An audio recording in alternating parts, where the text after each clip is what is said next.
Во 2008 Ахмети и Дуи биле против промена на името како услов за влез во НАТО. Ова е суштината на второто продолжение на објавување на информации до кои ексклузивно дојде Алфа. Доверливи извештаи и депеши на тогашната американска амбасадорка Джилијан Миловановиќ, кои ги испраќала до ЦИА и Стејт департментот, опишувајќи ги состаноците со Димитров, тогаш национален координатор во преговорите за името. Нема промена на името заради НАТО.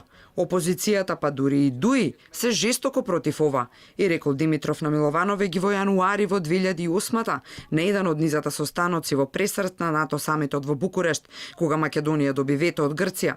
Димитров и го кажал ова брзо по меѓуминистерскиот состанок на Македонскиот НАТО комитет, во кој учествувала и опозицијата, одржан на 10 јануари. Истиот Димитров и истиот коалиционен партнер на Заев, Ахмети, кои сега од позиција на власт, убедуваат дека промената на името е уникатниот клуч за вратата на НАТО.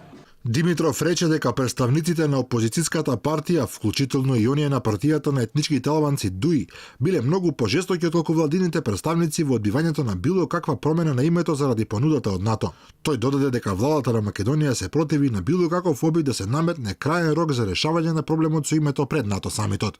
Амбасадорката му нагласила на Димитров да се разгледа опцијата за носење на решение во корелација со посредникот Нимиц и грците пред самитот, за кој ќе има значителна согласност од сите, ама да не се објавува пред поканата да биде ставена на маса. Но низиниот соговорник не се сложил. Димитров рече дека тоа е малку веројатно и дека заканите за вето всушност ја зајакнале внатре партиската кохезија во Македонија за задржување на уставното име непроменето. Димитров и нагласил дека ако Атина стави ултимативно вето за Македонија, Скопје ќе ја разгледува варијантата за поништување на времената спогодба од 95-та година и проблемот ќе го процесуира до Безбедносниот совет на Обединетите нации. Грчките предлози за промена на името во Нова Македонија, Горна Македонија и Слава Македонија не се стартни преговарачки позиции, рече Димитров, заради грчкото инсистирање на билатерална, но и на мултилатерална употреба.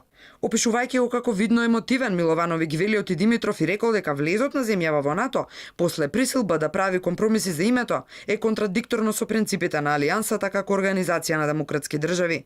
Тогаш, ова за него било спротивно на НАТО вредностите и испраќало негативен сигнал до аспирантите. Сега е врвна солуција, пред која луѓето треба да се убедат, оти вреди да се поклонат.